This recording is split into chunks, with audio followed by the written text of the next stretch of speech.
Olá, hoje a gente vai falar de um assunto, olha, bem delicado, mas que é super importante. Como a gente pode identificar e principalmente se proteger daquelas pessoas que, sabe como é? Vão minando a nossa paz, às vezes de um jeito bem sutil. A ideia aqui é a gente mergulhar fundo nisso para entender os sinais e o mais importante, sair daqui mais forte. Essa pergunta já pega, né? Porque não é sobre um ataque, claro, de frente. É mais como um veneno que vai entrando aos pouquinhos, sabe? Uma coisa meio sorrateira, tipo uma neblina que vai te envolvendo. E o pior é que, muitas vezes, a gente só se dá conta do estrago quando ele já tá bem lá dentro. É exatamente aí que a coisa toda começa. O dano emocional, na maioria das vezes, ele não vem com alarde, não grita, ele chega no sussurro. E para a gente entender bem como essa dinâmica funciona, vamos ver uma história que ilustra isso perfeitamente. Imagina só a Clara. Por fora, nossa, uma pessoa que parecia exemplar. Sabe aquela voz mansa, sempre pronta para ajudar, que todo mundo via como a pessoa mais maravilhosa do mundo? Era o tipo de gente que, onde passava, colecionava elogios. Um verdadeiro posto de empatia. Pelo menos era o que parecia. Só que por baixo daquela camada toda existia um incômodo, sabe? Aquele aperto no peito que o nosso instinto grita, mas a gente teima em não ouvir. Demorou anos até que o padrão ficasse claro.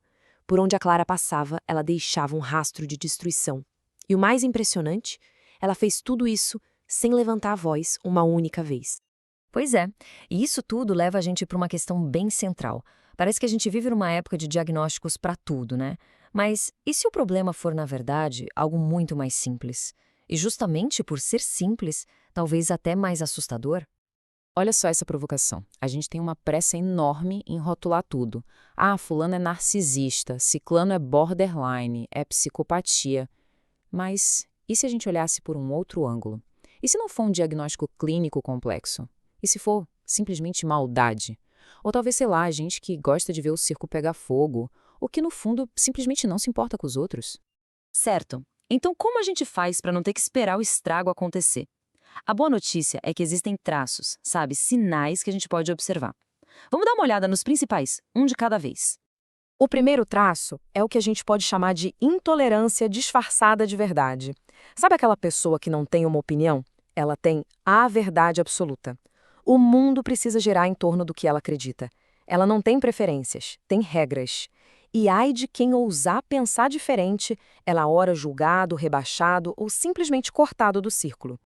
E isso aparece em frases clássicas como essa aí: eu sou assim mesmo, se não gosta, o problema é seu. Ou aquela outra: ah, eu sou sincero, fala a verdade na cara, doa a quem doer. A questão é que a verdade dessas pessoas é a única que vale.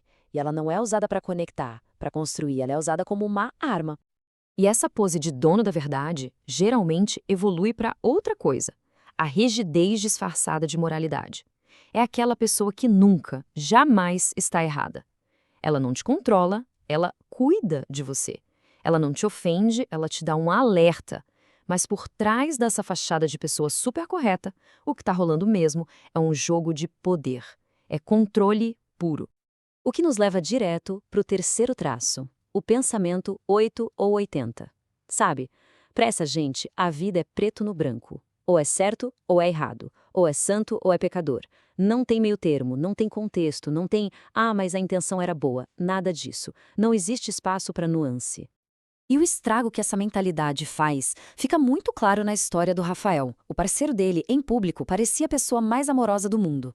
Mas em casa, qualquer errinho bobo, um atraso, uma ligação esquecida, tudo virava uma prova cabal do caráter dele. E com o tempo, esse veneno foi fazendo ele se sentir pequeno, inseguro, a ponto dele olhar no espelho e não se reconhecer mais.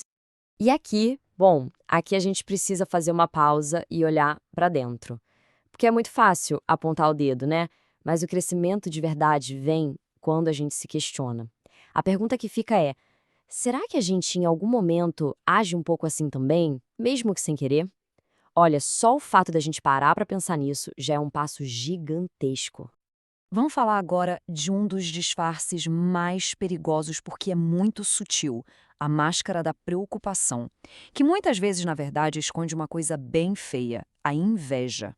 Repara só num padrão. Quando as coisas começam a dar certo para alguém, quando uma conquista acontece, lá vem a pessoa preocupada. Mas a preocupação dela nunca é para celebrar junto. É sempre um cuidado, hein? Um alerta de perigo. Isso não é amor, gente. É inveja tentando colocar água no chope da felicidade do outro. E essa frase é o exemplo perfeito disso. Parece até um conselho religioso, né? Uma coisa elevada, mas o que está por trás é a intenção de plantar medo, de botar uma dúvida na cabeça. É um jeito disfarçado de dizer, ei, não vai muito longe não voa muito alto porque eu não aguento de ver aí de cima. Ok, a gente identificou os sinais, entendeu os mecanismos, mas e aí? Chegamos na parte mais importante, o que fazer? Porque vamos combinar, análise sem ação não resolve nada. Qual é o próximo passo? E o ponto central é este: não é preciso de um diagnóstico, de um laudo, para ter o direito de se afastar de quem destrói a gente. Não é preciso ter que conviver com quem faz mal, não importa se é da família ou um amigo de longa data. Sabe, laços de sangue não podem ser correntes. E escolher se proteger, isso não é egoísmo, pelo contrário, é sabedoria.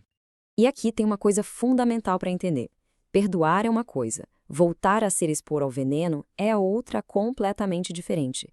Perdoar é sobre a gente, é se libertar daquele peso, daquele ressentimento, para poder seguir em paz. Isso é para o nosso bem. Agora, se proteger é um ato de inteligência, é não deixar a porta aberta para se machucar de novo. Pensa nessa imagem, que é muito forte. O coração e a alma da gente são como um altar, um lugar sagrado. Não são um lixão, um aterro sanitário para qualquer um chegar e despejar o seu lixo emocional. A gente tem todo o direito do mundo de escolher quem pode ou não entrar nesse nosso espaço sagrado. E para a gente terminar, a mensagem que eu espero que fique é esta: a nossa paz não é negociável, não é um luxo, é uma necessidade básica para viver bem. Ninguém precisa coexistir com quem faz mal. A nossa própria paz. Ela é a única autorização, a única permissão que a gente precisa para tomar uma atitude. Sou Alex Rudson e te agradeço por assistir esse vídeo. Se você gostou desse conteúdo, se inscreva em nosso canal, deixe seu like e um comentário, pois isso me incentivará a trazer mais vídeos como este. Até o próximo vídeo. Bye!